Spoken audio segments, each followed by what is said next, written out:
Welcome, everyone. I'm excited to have you here today. Today, we're going to explore growing lavender, tips for thriving plants and beautiful blooms. We'll uncover the secrets to cultivating stunning lavender that fills your garden with color, fragrance, and life. Over the next few slides, we'll cover everything from planting to care, so you can enjoy lush, fragrant lavender all season long. Let's get started. Let's talk about why growing lavender is such a wonderful choice. First, its stunning beauty truly captures the eye. Those calming fragrances and gorgeous violet blooms can turn any garden into a sensory paradise. Imagine walking through a space filled with the soothing scent and vibrant colors of lavender. Next, lavender is a real pollinator magnet. It attracts essential pollinators like bees and butterflies, which are vital for a healthy ecosystem.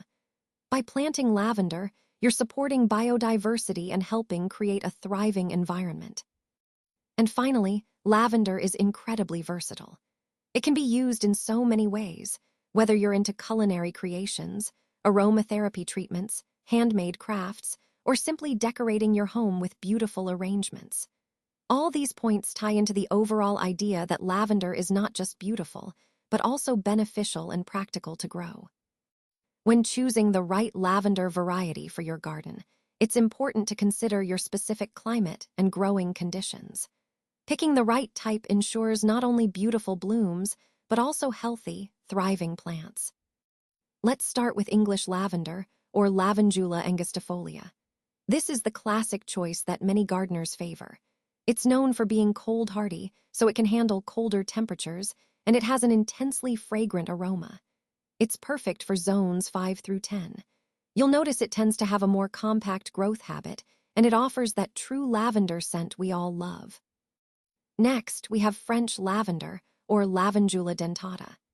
This variety is quite distinctive, especially because of its toothed leaves and the ability to bloom continuously from early summer through fall.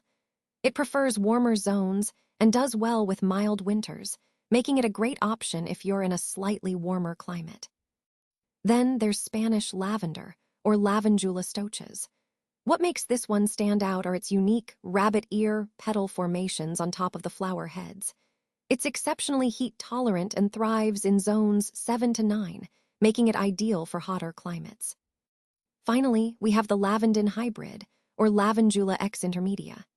This hybrid is quite vigorous, offering robust growth and long, dramatic flower spikes.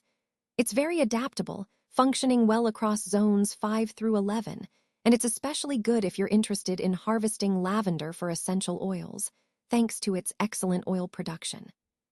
So, when selecting your lavender, think about your local climate and what qualities you value most, be it fragrance, bloom time, or growth habit, and choose the variety that best fits your garden conditions.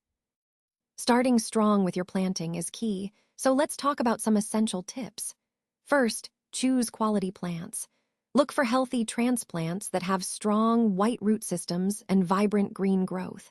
Steer clear of any that look leggy or yellowing, as those might struggle to establish. Timing is also crucial. The best time to plant is usually in early spring once the soil warms up to around 60 degrees F. In hotter climates, fall planting can be a great option because it allows roots to establish during cooler months, giving your plants a head start. Next, prepare your planting hole properly. Dig a hole that's about twice as wide and deep as the root ball. This gives the roots plenty of space to expand and grow comfortably. If you're working with heavy clay soil, I recommend amending it by mixing in some sand or gravel. This simple step dramatically improves drainage and helps prevent waterlogging, which can be detrimental to your plants' roots. Lastly, make sure to space your plants correctly. Leaving about 2 to 3 feet between each plant ensures good airflow and enough room for mature growth, which is essential for healthy, thriving plants. By following these steps, you're setting a strong foundation for a successful garden. Let's talk about the ideal growing conditions for lavender. First, full sun exposure is essential. Lavender needs at least 6 hours of direct sunlight each day. The more sun it gets, The more it will bloom, the stronger its fragrance will be, and overall, the healthier your plants will be. Next, the soil. Lavender thrives in well-draining, lean soil. It actually prefers poor or rocky soil with excellent drainage.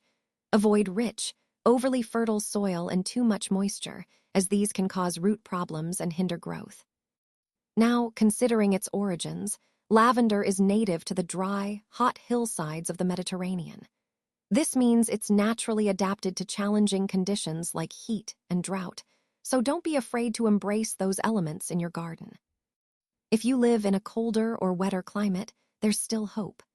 Growing lavender in containers can be a great option.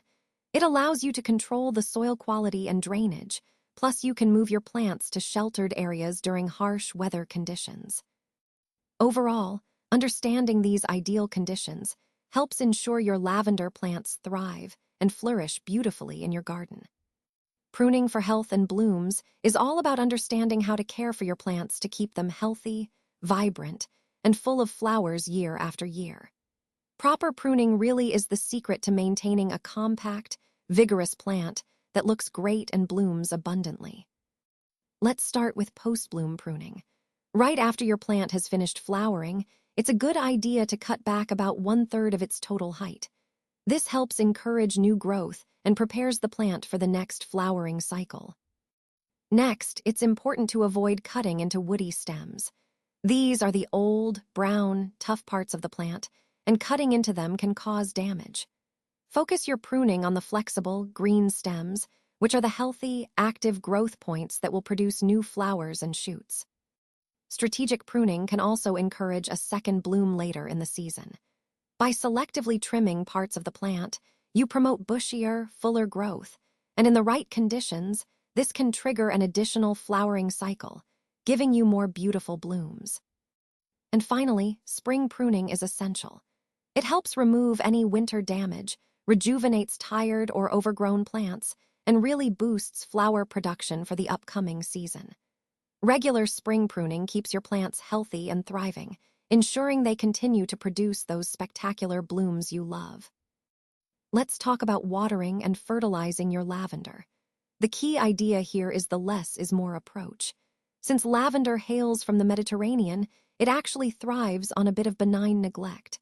Understanding its drought-tolerant nature is crucial for success. When it comes to watering, my advice is to water deeply but infrequently once your plants are established. Usually, every 2 to 3 weeks does the trick, and it's really important to let the soil dry out completely between waterings. That helps prevent root rot. For new transplants, they need consistent moisture for the first 2 to 3 weeks, but after that, they can handle the drought. Overwatering is actually the #1 killer of lavender, so keep that in mind. Now, regarding fertilizing, less is also better here. Use organic amendments like compost or seaweed extract sparingly. The best time to fertilize is in early spring, right before new growth starts to emerge. Be cautious. Excess fertilizer can actually reduce flowering and make the foliage weak and leggy. Interestingly, lean soil promotes a higher concentration of essential oils, which enhances fragrance. So, a little restraint in watering and feeding goes a long way in keeping your lavender healthy and fragrant. When it comes to harvesting lavender for the best aroma and use, timing is everything. You want to pick the lavender when about half of the flower buds have opened. This is the ideal stage because it offers the highest essential oil content and the most potent fragrance, ensuring you get the most out of your harvest. Next, let's talk about the proper technique. I recommend cutting the stems about 1 to 2 inches above the woody base, ideally early in the morning. It's best to do this after the dew has dried, but before the sun really heats up, as this helps preserve the quality of the lavender. Once you've harvested your lavender, the drying process is crucial. Bundle the stems together with rubber bands and hang them upside down in a dark, well-ventilated space. This method helps keep the vibrant color and preserves that wonderful scent, making sure your lavender stays beautiful and fragrant. And finally, the endless uses. Dried lavender is incredibly versatile. You can make fragrant sachets to freshen up drawers, add a lovely aroma to culinary dishes, extract essential oils for various applications, or craft beautiful dried arrangements for decoration. The possibilities truly are endless, and harvesting at the right time and with the right technique ensures you can enjoy all these wonderful uses to the fullest. Troubleshooting common issues with lavender is essential to keeping your plants healthy and thriving. Even the most resilient lavender can face challenges, but if you identify problems early and apply the right solutions, you'll set your plants up for success. Let's start with no blooms appearing. This is a common concern. Often, it's due to insufficient sunlight. Lavender loves at least 6 hours of direct sun each day. Poor drainage can also stress the roots, preventing flowering. Additionally, pruning at the wrong time or cutting into woody growth can hinder blooming. And don't forget, young plants need patience. They're still establishing themselves, so blooms may not appear immediately. Now, if you notice yellowing leaves or wilting, the most frequent cause is overwatering. Lavender hates soggy soil. Poor drainage or heavy soil can lead to root rot, which is a serious issue. Transplanting or disturbing the roots can also stress the plant, causing similar symptoms. Fungal problems can occur in humid, wet conditions, so good airflow and proper watering are key. Another common issue is excessive woody growth. To prevent this, establish a regular annual pruning routine. It's best to prune immediately after flowering each year, removing about a third of the growth.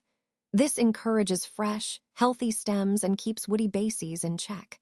Remember, some woody growth is natural, but it shouldn't take over the plant. Lastly, a quick reminder. Newly planted lavender may take 2 to 3 full growing seasons to reach maturity and produce abundant blooms. The focus should be on developing strong roots first. Once established, the spectacular flowers will come naturally. Patience and proper care are your best tools for a healthy, beautiful lavender. Your lavender garden awaits. With the right variety, choosing the perfect site, and giving it attentive care, lavender will reward you with years of fragrant beauty, vibrant color, and peaceful moments in your garden. It's all about setting a solid foundation. Start small by planting a few lavender plants first. This way, you can learn how they respond to your specific climate and soil conditions without feeling overwhelmed. It's a great way to gain hands-on experience and adjust your care as needed. Next, observe closely. Watch how your lavender reacts over time. Does it flourish, or does it need a little more sun, water, or maybe better drainage? Adjust your care accordingly. This ongoing process helps ensure your lavender stays healthy and vibrant. And don't forget to enjoy the journey. Savor that calming scent, marvel at the stunning blooms, and watch the pollinators, bees, butterflies that your garden attracts. It's really about enjoying every moment of this gardening experience. So, happy gardening. I hope your lavender thrives and blooms beautifully for many seasons to come. Remember, it's a rewarding process, and your patience will pay off with a truly lovely garden.